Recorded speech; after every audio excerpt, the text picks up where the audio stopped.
What if the European Union, by a snap, would disappear tomorrow?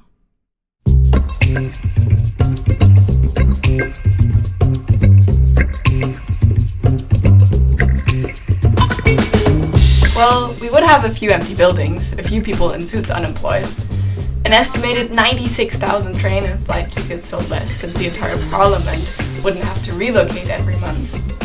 We might have more microplastics in our water, but at least the bottle cups would be allowed to detach again. Oh, but charging would be a mess, a different charger for each device instead of USB-C for everything. You wouldn't need to fill out 10 forms to open a small business, but then you'd have 27 different sets of rules to follow, one for each country you want to trade with. We wouldn't need 27 ministers flying to Brussels to debate whether a tomato is a fruit or a vegetable, and there would certainly be no more rules about what shape a cucumber has to be. But we also wouldn't have any idea what's in our oat milk, because manufacturers are no longer required to list their ingredients clearly. And if your flight to Barcelona is cancelled, you can forget your €250 compensation. Maybe your local government could fix potholes instead of translating 4,000 pages of new EU regulations. But you also would have no say when your neighbor dumps factory waste into your shared river. You could build a road without waiting 5 years for an environmental impact assessment in triplicate, but you can also forget about hitting any of the 2030 climate goals. Oh, and euros? Gone, or at least a mess for now. And then we would start noticing the more far-reaching consequences. Because while the EU might be keeping your phone charged and your food labeled, it is also a major driver behind Europe's world-class education. We wouldn't be able to learn the way we do now. We wouldn't be able to get so many also credible informations like we do now. Schools are funded and supported by the EU, as the EU heavily invests in education. But it doesn't just support national education systems within member states. In 2021, the EU allocated 26 billion to Erasmus Plus programs, supporting 10 million young people in studying, working, and volunteering abroad. For example, I did Erasmus, so that probably won't be possible. And for me, it was a great experience that helped me later on in the future. So it would be a pity that other people, they don't have the possibility to experience this. I think it's one of the best programs that the European Union has, especially, of course, for the students. You can really learn not only formally, also informally, to see the different cultures, different people, different languages, different identities. This cultural exchange we can enjoy within the EU and the Schengen area, that's something so insanely unique. And it's something that's so eye-opening, that's something we are literally cultivating a whole generation of 100 million young Europeans who are going to be more open-minded than any generation ever before.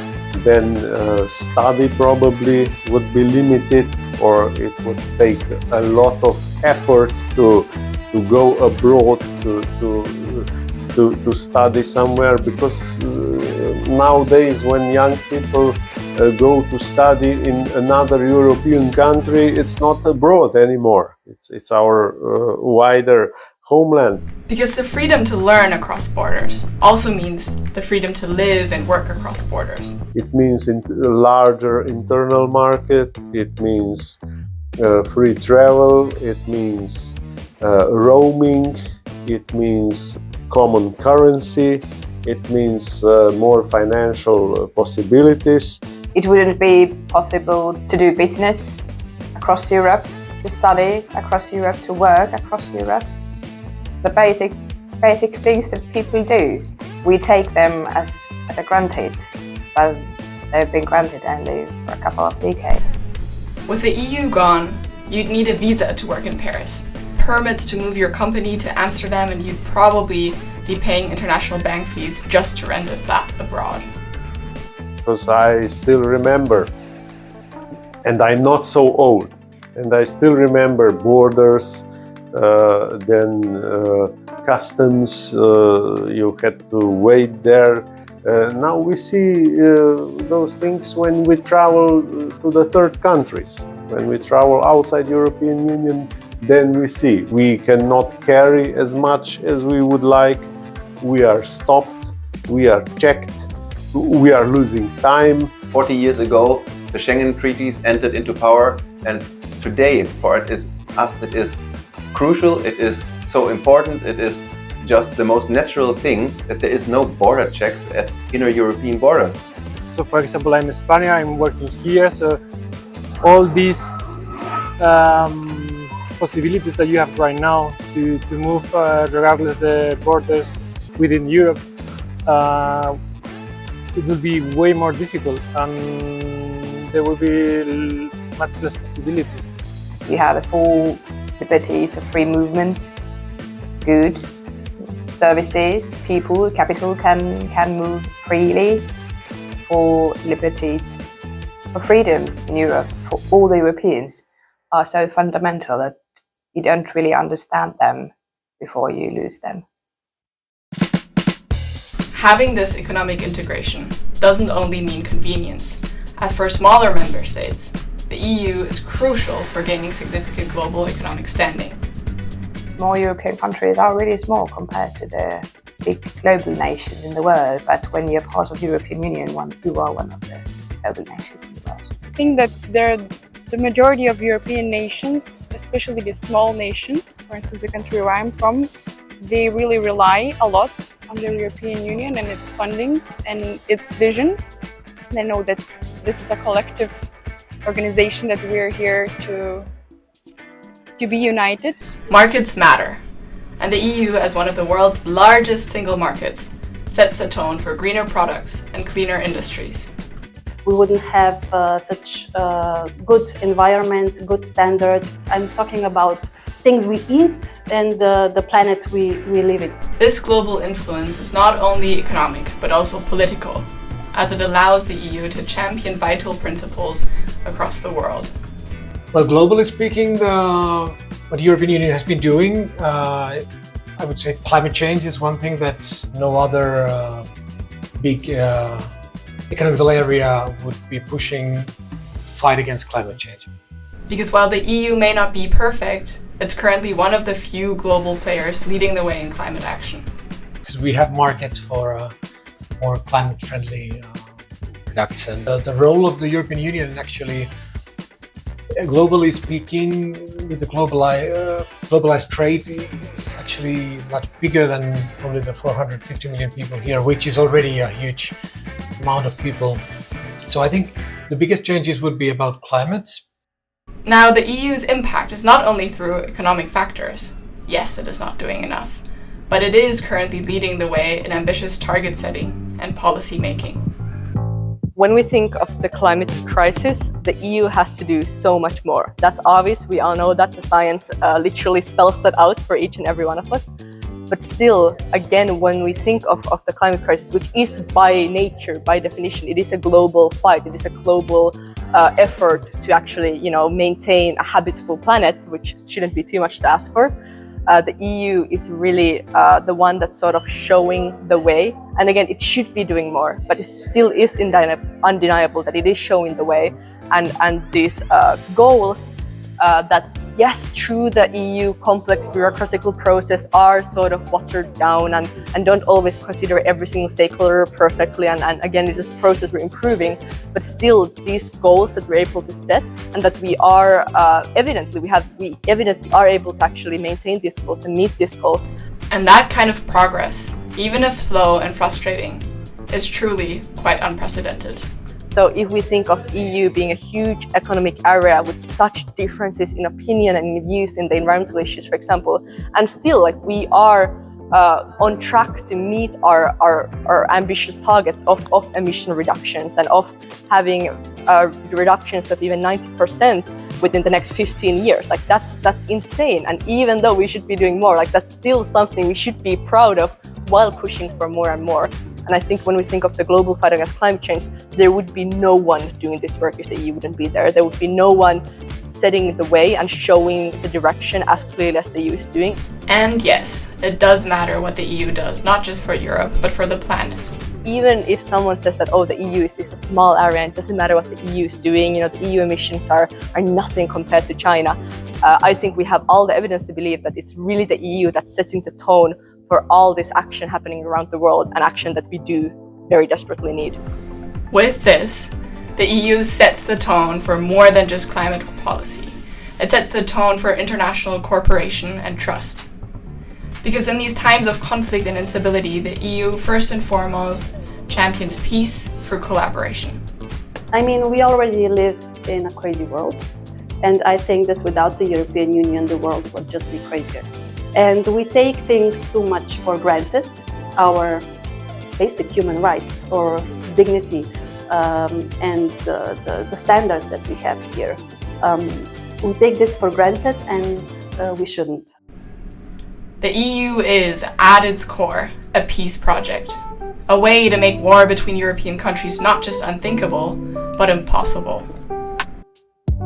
Historically speaking, European Union, we are still speaking that it's a peace project inside Europe. So I guess that the tensions between the European countries would be a lot bigger. I think there will be more conflict between the member states, and we will count less in this global situation, I think. But the core and basic idea is to minimize the aggression or even the wars between the European nations. So, if we imagine a world where there is no institution that ensures collaboration in Europe, it would be a disaster, especially for my country, for Slovenia, which is a small country, and we have a very interesting and also difficult history. And the European Union is the institution which provides peace for 80 years now. We mustn't forget this. European Union is made of states which were fighting years ago. So it provides peace, it provides stability, and it's crucial for smaller countries. It certainly wouldn't make things easier. So we see right now there is the big need for a strong Europe, for a united Europe that we can act together as one. If you see how the other big geopolitical players, Russia, China, US on the other side, are acting right now, there is definitely the big need to act European, to act together, to have one democratic, value-based, rule-based player who sticks to this. And so this is something that we really need to drive forward. And if this suddenly would disappear from one to the other day, wouldn't be a good perspective, I think. The EU is such a unique sort of social experiment, and like comparatively it's going quite well. And I don't know, I just think the hope it brings in these times where we see multilateral institutions, for example, kind of fumbling. We see that there are new conflicts. There's a lack of urgency when it comes to climate change. There's fighting over colonial influences or pandemics, like whatever the issues we face as a global society. We are kind of fumbling the bag with them in a lot of international institutions, and the EU is a part of that as well. But I do still think that comparatively, the EU is really a champion of this sort of a world where countries can collaborate and everyone can profit and everyone can benefit from that collaboration, where we can find those solutions together and then actually make them happen. So, what if the European Union disappeared tomorrow? You might notice the missing bottle caps first, then the missing chargers, then the missing opportunities, then the missing peace. Now, the EU is also a work in progress. Although there is a lot of criticism towards the European Union, and even I criticize it occasionally a lot, because I don't like the way the European Union puts new legislation which is very detailed. Sometimes it lacks of the courageous steps, and that it lacks for the speed to act, especially in the today's context, in war, that it's so, how should I say, like drowned in bureaucracy. I think it still would be a completely destabilizing thing this would be like a common ground that was just stolen from all of us? Well, it would be certainly a disaster, because today we hear a lot of voices how it would be better without the European Union, and the European Union is all about bureaucracy and some people who are not in touch with reality and all those issues, etc., etc., etc. I agree with some of them that European Union is not efficient enough. I agree that we have too much bureaucracy sometimes. I agree that some things are too much regulated.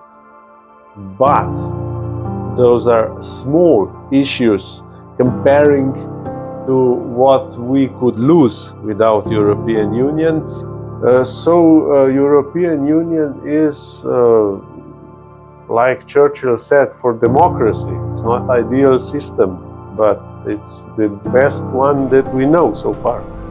And with the EU being a work in progress, there are thousands of people working every single day, making it and the whole world better bit by bit. I think the world would become quite a lot darker, especially from the perspective of young people, maybe. Thinking of these times with geopolitical tensions, climate change, polarization, decline of democracies, it's quite a desperate time for a lot of young people, and sometimes it's really hard to find hope. And I personally struggled a lot with those feelings of desperation or anxiety. And I think, for example, my summer here at the European Parliament has really made the EU, for me, sort of a champion of hope in a lot of ways. We should ask ourselves what we did wrong in the past and what can we do better. Pointing with the finger on somebody is not the right way. We have to do our task. And I would advise to young people that they are interested in politics. That they don't take it as something from another planet. Politics is very important, and young people should use all the opportunities, all the benefits that European Union is giving to them, because young people are the future.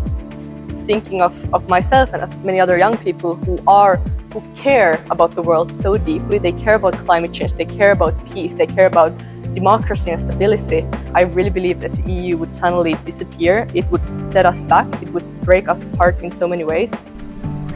Yes, the EU is complicated. Yes, it's imperfect. But it's also one of the boldest experiments in unity and democracy the world has ever seen. Let's make sure, and this is our job too, that it works.